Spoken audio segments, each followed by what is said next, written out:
So, Bruce, we're here to discuss Ash versus Evil Dead. Are we? Oh, yeah, well, you know, that's what the show is. That's why you got the sharp suit on. Got it. You're looking good. You're looking Got good. I mean, obviously, back in the day, Evil Dead caused consternation amongst censors, and it was banned because of all the violence. And yet now you're It just got unbanned in Germany. Wow. About a month ago. Didn't take long. My word, 30 some odd years? Ridiculous. But now you're streaming into Aussie houses. Like there's no one stopping you. So I mean, it's a funny old world now. Why should you stop entertainment? Because obviously this show's not for everybody. Yeah. It is a lot of crazy, crazy over-the-top gore. But, you know, there's a little sugar in there, too. There's a little humor to help the gore go down.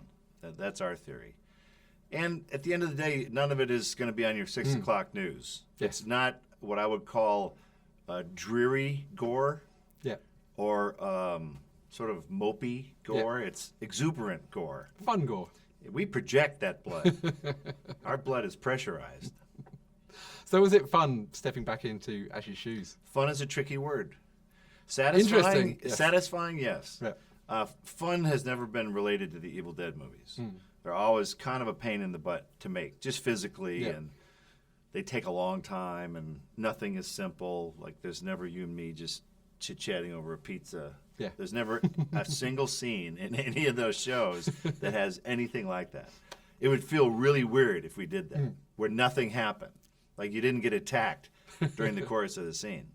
So there's that, but working with partners that I've known for the first Evil Dead was shot 37 years ago. Yeah.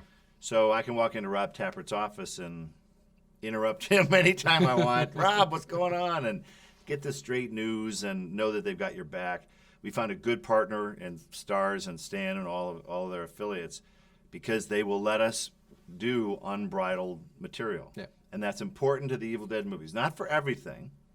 And we try not to go too crazy, but we can go crazy if we want to. Were there anything you were thinking about doing and went, hey, we can't, did you ever kind of rein yourself in? Season 2, this season that's airing now, there was an episode 2, Ash has a battle with a colon, and the colon wants to take him back home.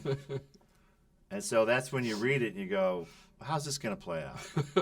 And Rob Tappert encouraged it. He thought it would be like water cooler talk. Yeah. You know, wow, did you see the scene with Ash and his colon? So, yes, that dread came true. That was a very successful, I should have dreaded that. Like when you read that in the script, I mean, when you knew you were Yeah, you know that it's going to pumped. be a couple of long days of shooting with your head in places you don't want it to be. But you got to be willing to go there. That's my feeling. Exactly. That's why this is not a normal TV show. And, everything's a little over the top. which is what Evil Dead fans love. That's my feeling. So let them have it. I mean, in terms of the way Ash has progressed as a character through the movies, Sure. and from Army of Darkness into the TV show, I mean, did you have much input into that? I mean, there's a big team of writers, I know. There are a lot of writers, but, I'm the last stop of the words coming out of my mouth. So, yeah, I am. You can just change it as you go. There are times when we do that. But it's only to service a given scene or something about the character that we want to encourage. Ash has to grow. Yeah. He can't be a fully two-dimensional character because he's got sidekicks now. He's got to lead, make decisions, some of them bad. But that's the beauty of it. So he has to now have dialogue. He has to discuss things. He has to prove his point. He has to whatever. Even if he's immature and childish sometimes, it's great to round out the character, and that's what TV lets you do. A feature film, you got to cram a bunch of stuff in and rush it, and sometimes it just doesn't work. But in a TV show, you can just spread the stuff out for episode after episode. So I really enjoyed that aspect, and he's rapidly becoming my favorite character. I mean, he was always, top 5, no question about it. But I think I'm finally accepting Ash as the number 1 character because everybody else, that's their number 1. I'm just catching up. I mean, you mentioned the cast there. I mean, obviously you got Lucy Lawless and you got Ray and Dana as your sidekicks. I mean, they're all fantastic. I mean, Ray, I love the hair for number 1. Yeah, Ray's they're originals. When you cast actors, you never really know what you're going to get. Yeah. Because in the room, they'll say anything. Oh, yes, I can do my own stunts. Oh, yes, I'm used to cold and heat and, body harnesses. Oh, yes, I can do all that. But then when they really get there, that's when you see the real person. and they're both really tough and still enthusiastic. They knew that this was going to be a slog, but they wanted to be part of this universe, and they started to get a taste of the fans. Yeah. Because they've come with me to a couple conventions, and they're starting to get their own lines at the tables now, and it's just fun to watch young actors go through all that crap that I did. And now we have more people we can spread the blood around. Yeah. It's not just Ash now; we can get everybody. And Lucy, of course, that was just a no-brainer. Yeah. When Rob Tappert said we're shooting in New Zealand, I'm like, well then, over dinner tonight, can you ask your wife if she can please take a part in it? So that was mandatory. Yeah. Just because I knew her from Xena. And she's just such a classy lady who can do anything. That's what's great. You want to do some funny stuff, she'll do it. Some crazy, serious stuff, no problem. Action stuff, she and I are both laughing now that we get out of a chair a little slower now. Okay, we're ready for you. Okay, be right there. Because, she's had her wear and tear as well. Talking of wear and tear, but I'm sure he's in fantastic shape. Lee Majors is playing your dad, the $6 Lee million Majors man. comes in season 2 to play Ash's father. It's perfect. Yeah. It was an incredibly short list, and he was at the top of that short list. So they went to him, and this is not his bag. Yeah. Lee does very popular shows and very family friendly. He's a very family oriented guy, and they were like, "What do you think?" He was like, "Well, I got to see these." Yeah. Because he watched season 1. And he said he binged them. Great. And he said he laughed and he goes, "Yeah, I want to be a part of that." Because he liked the humor. He could care less about the gore and all that stuff. That wasn't really his bag, but he wanted to play this kooky character, and I think he just killed it. And I hope we can do something with that character. Even if he's Obi-Wan coming back from the dead. I don't know, because he's so iconic. Yeah. He's Lee Majors, for God's sake. And it's always great, but they say don't meet your heroes. But he really was great. Old school actor, never left the set kind of deal. Yeah, I'm ready, I'm fine. Doesn't need anything. That's very cool. His trailer's like 2 feet away. And he'll just sit, on the set. Well, they might need me. You know what I mean? It's like one of those type of deals. You mentioned getting covered in blood earlier. And obviously the first films were very much kind of fantastic practical effects, which seems to be kind of you're carrying on with that aspect of it in the new show. We're trying to, because the digital blood they haven't really figured out yet. And we've done some digital blood because you're bridging a couple of gaps, or you're filling a hole, or something doesn't look quite right, so you're enhancing it.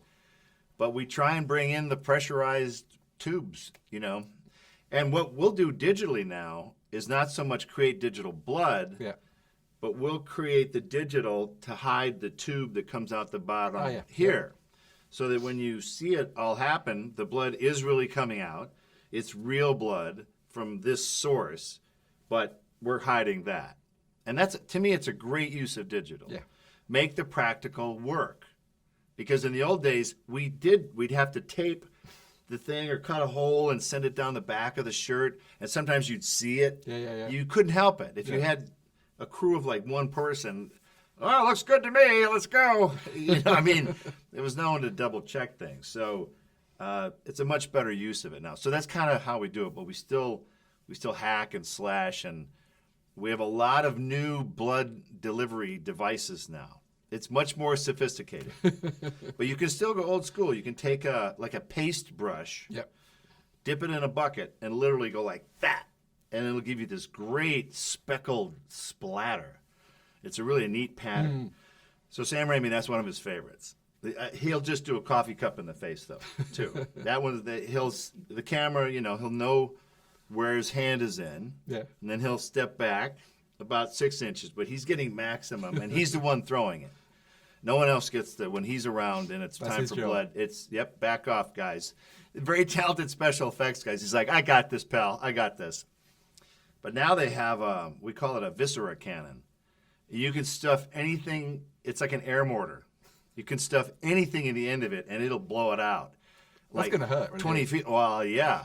So we make the guys test it around the corner. They have a drawing of a human, and they'll do like a number 3 nozzle. They go, boom, and you'll see the spread. And if it's too tight, we'll know that that's going to hurt. Yeah. So we're like, you got to go with a number 4 or 5. They go, oh yeah, all right, all right. Yeah, And we I get think when we leave, they tighten it back up. Yeah, oh, you put another 2 back all night, mate. So yeah, that's always why we don't fake our reactions. They're very real. I flinched this year too. I flinched before they triggered it. It's like you knew it was coming. It's the horror faux pas because I know how bad it is. Yeah. So I'm supposed to be looking under like a stairway through the stairs. I can't see anything back there anyway. It's dark.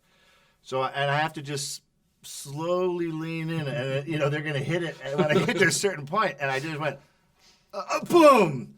So they can get around it by starting the shot of the blood first, and then it hitting me. But the director, he was like, "Yeah, you flinched.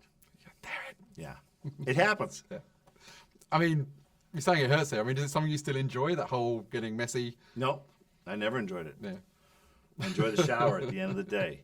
You stand in there and you put it on pretty much full warm, and you look at the drain, and just wait until the red stops. Yeah. There's no point in taking a normal shower until that stops, and then you can go at it. Then you're ready. And then in my trailer, I usually run out of hot water. That works great. A cold, bloody shower is awesome. I mean, obviously, people love Evil Dead. You're a horror icon. I mean, are you a horror film fan? I mean, what are your favorite I think horror horror films? is a cool genre. It's not my go-to genre. Well, I'll take a Western pretty much any day over almost anything. But I love the way it can viscerally get an audience involved. Yeah. A comedy can make you like physically react and laugh. Same with a horror film. And that's about the only 2 types of movies that can really do that. So it's a specialized genre. I think filmmakers have gotten a touch lazy with the torture porn phase. Yeah. Just relying on the... It's just lazy filmmaking. Yeah. It's more shock cinema than scary. But suspense is harder to do. Making someone jump is very difficult because sometimes it's misdirection.